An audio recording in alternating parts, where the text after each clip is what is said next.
বুধবার আরামবাগের বিধায়ক কৃষ্ণচন্দ্র সাঁতরা, পৌরপ্রধান স্বপন নন্দী সহ ভূমি ও ভূমি রাজস্ব দপ্তরের আধিকারিকদের উপস্থিতিতে ৩০ জন ভূমিহীন চাষির হাতে জমির পাট্টা তুলে দেওয়া হলো।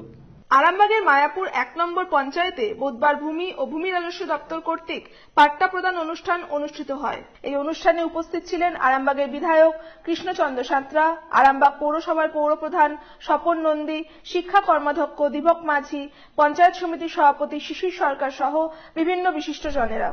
এই অনুষ্ঠানে ৩০ জন ব্যক্তির হাতে পাট্টা প্রদান করা হয়। আমরা ২৮,০৩২ জনকে পাট্টা দেব। মাননীয় মুখ্যমন্ত্রী অনুভব করেছেন যে মানুষের বেঁচে থাকার জন্য তিনটি জিনিসের দরকার, একটা হচ্ছে অন্ন, আর একটা বস্ত্র, একটা বাসস্থান। অন্নের জন্য মাননীয় মুখ্যমন্ত্রী কি করেছেন আমরা জানেন, এখন ২ টাকা কিলো চাল দিচ্ছে, আটা প্রায় ২ টাকা কিলো। বস্ত্র আমরা জানেন যে যখনই কোনো অনুষ্ঠান হয়, মরণ কিংবা দুর্গাপুজো, তখন কিছু কিছু বস্ত্র আমাদের মাধ্যমে আপনাদের মধ্যে যারা খুবই অসহায় দরিদ্র তাদের কাছে আমরা পৌঁছে।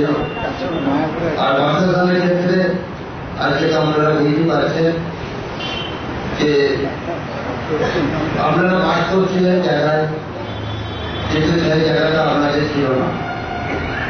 যেমন অনেকে দেখবেন যে বিপিএল নাই বলে সে ইন্দিরা আবাস যোজনা কোনো ঘর পাচ্ছিল না। সরকার ২৮ লক্ষ টাকা বরাদ্দ করে ৩০ শতক জায়গা কেনে। এই ৩০ শতক জায়গা থেকে সরকার ২৬ জনকে নিজ ভূমি নিজ গৃহ প্রকল্পে বাড়ি তৈরির জায়গা দেয় এবং ৪ জনকে ভেস্ট ল্যান্ড দেয়। স্থানীয় সূত্রে জানা গেছে, সরকারের এই উদ্যোগে এলাকার বহু গৃহহীন মানুষ থাকার জায়গা পেয়ে খুবই খুশি। নিজ ভূমি একটা প্রকল্প, এই প্রকল্পটা কি যে যাদের ভূমি নেই